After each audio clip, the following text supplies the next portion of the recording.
ఎన్టీఆర్‌కి మనవరాలుగా చేసిన 'శ్రీదేవి' ఆయనకి హీరోయిన్‌గా కూడా చేశారు. 'ఎన్టీఆర్ శ్రీదేవి'ల బ్లాక్ బస్టర్ కాంబినేషన్. అలాగే మీనా చైల్డ్ ఆర్టిస్ట్‌గా 'రజనీకాంత్' చిత్రంలో నటించింది. 'ముత్తులో' ఆయనకి జంటగా చేసింది.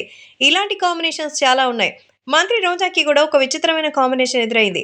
ఆమె అన్నయ్యతో రొమాన్స్ చేయాల్సొచ్చింది. ఓ చిత్రంలో సదరు హీరోకి చెల్లెలుగా నటించిన రోజా తర్వాత భార్య పాత్రలు చేసింది. రోజా 90స్‌లో స్టార్‌గా వెలిగిపోయింది. తెలుగు, తమిళ్, కన్నడ, మలయాళ చిత్రాల్లో భారీగానే చేసింది. చిరంజీవి, బాలకృష్ణ, నాగార్జున, వెంకటేష్ అందరితోనూ బ్లాక్ బస్టర్ చిత్రాలు చేసింది. 2000 వరకు ఆమె హీరోయిన్‌గా చేయడం విశేషం.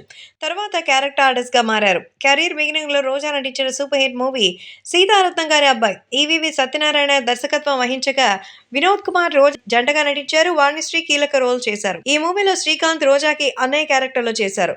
మరి ఆ చిత్రంలో శ్రీకాంత్‌ది నెగెటివ్ రోల్. శ్రీకాంత్ హీరోగా ఎదిగాక రోజాకి జంటగా నటించారు. వీరి కాంబోలో వచ్చినటువంటి సూపర్ హిట్ మూవీ 'క్షేమంగా వెళ్లి లాభంగా రండి'. శ్రీకాంత్‌కి భార్యగా రోజా నటించారు. అదే ఏడాది 'తిరుమల తిరుపతి వెంకటేశ' చిత్రంతో జత కట్టారు. ఇది కూడా మంచి హిట్ అయింది. ఆ విధంగా అన్నయ్య పాత్ర చేసినటువంటి శ్రీకాంత్‌తో రోజా రొమాన్స్ చేయాల్సొచ్చింది.